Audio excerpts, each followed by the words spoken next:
সুপ্রিয় দর্শক, Adobe Illustrator এর সপ্তম ক্লাসে আপনাদেরকে স্বাগতম। আজকে আমরা দেখব Adobe Illustrator এ কিভাবে ম্যাজিক ওয়ার্ড টুল নিয়ে কাজ করতে হয়। তো চলুন শুরু করি। আমরা দুইটা জেপিজি ইমেজ নিয়ে নিয়েছি, একটা রেক্ট্যাঙ্গেল নিয়ে নিয়েছি।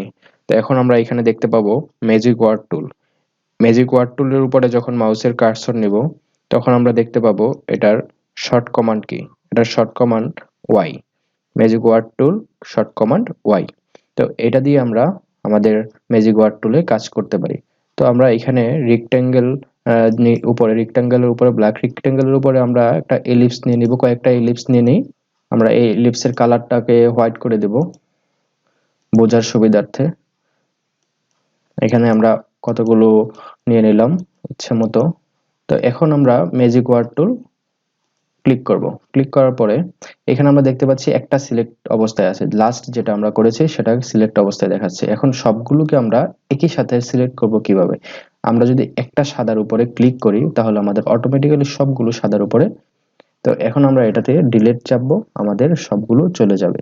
এটাই ছিল আমাদের ম্যাজিক ওয়ার্ড টুলের কাজ। তো আমরা একটা ভাবে দেখালাম এবং দ্বিতীয়ভাবে দেখাবো আমরা ইমেজ ট্রেসিং এর মাধ্যমে কিভাবে ম্যাজিক ওয়ার্ড টুল ইউজ করতে পারি। আমরা এই ইমেজ ট্রেসটা করব। ইমেজ ট্রেসে ক্লিক করব। ক্লিক করার পরে আমরা এক্সপ্যান্ড করে দেব। এক্সপ্যান্ড করে দেওয়ার পর চারদিকের যে ক্রসটা ছিল সেই ক্রসটা চলে গিয়েছে। তো এখন আমরা এটাকে মাউসের রাইট সাইড চেপে আনগ্রুপ করে নেব। আনগ্রুপ করে এখানে এটা সিলেক্ট থাকা অবস্থায় ক্লিক করব। ম্যাজিক ওয়ার্ড টুলে ক্লিক করার পরে আমরা সাদার উপরে ক্লিক করলাম, তারপর ডিলিট চাপবো।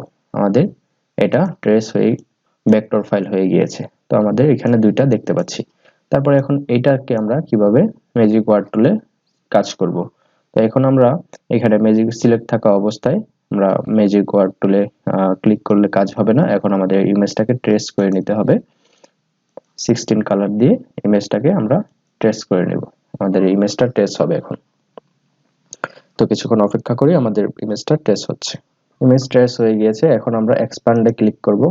ক্লিক করার পর আমরা দেখতে পাচ্ছি আমাদের কাঙ্ক্ষিত যে ভেক্টরটা সেটা তৈরি হয়ে গেছে। এখন আমরা যদি এই ব্ল্যাকের উপরে সিলেক্ট করি, ব্ল্যাকের উপর ক্লিক করলাম, ক্লিক করে ডিলিট চাপবো, তাহলে আমাদের সবগুলো ব্ল্যাক চলে গিয়েছে। ঠিক একইভাবে আমরা যদি হোয়াইটের উপর ক্লিক করি তাহলে আমাদের হোয়াইটটা সিলেক্ট হয়ে যাবে। আমরা ডিলিট করি, আমাদের হোয়াইট ডিলিট হয়ে গিয়েছে।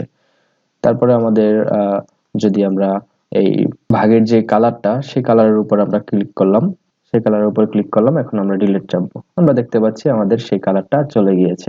তো এইভাবে হচ্ছে আমরা বেজিক টুলের দারুণ যে কাজটা সেটা আমরা করতে পারি। ধন্যবাদ।